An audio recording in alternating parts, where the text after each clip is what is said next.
বাড়িতে পালং শাক এলেই শাকের গোছা থেকে কয়েকটা পাতা বেছে তুলে রেখে বানিয়ে নিও এই পালক পাত্তা চাট।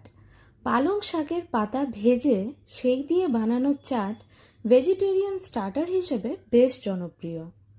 বেসনের ব্যাটারে চুবিয়ে এক একটা পাতাকে গরম তেলে ভাজতে হবে মুচমুচে করে।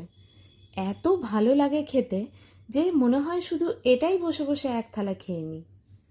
মুচমুচে পালং পাতা ভাজা, টক দই, ঝাল ঝাল ধনেপাতার চাটনি, মিষ্টি মিষ্টি তেঁতুলের চাটনি আর ক্রাঞ্চের জন্য বেদানা আর ঝুরি ভাজা, সাথে অবশ্যই ভাজা জিরের গুঁড়ো, বিট নুন আর লঙ্কার গুঁড়ো। কী যে অপূর্ব কম্বিনেশন, খেলেই বুঝতে পারবে।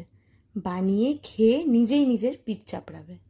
কেমন লাগলো জানিও, আর রেসিপি ভালো লাগলে আমাকে অবশ্যই ফলো করো এরকম আরও সুন্দর সুন্দর রেসিপির জন্য।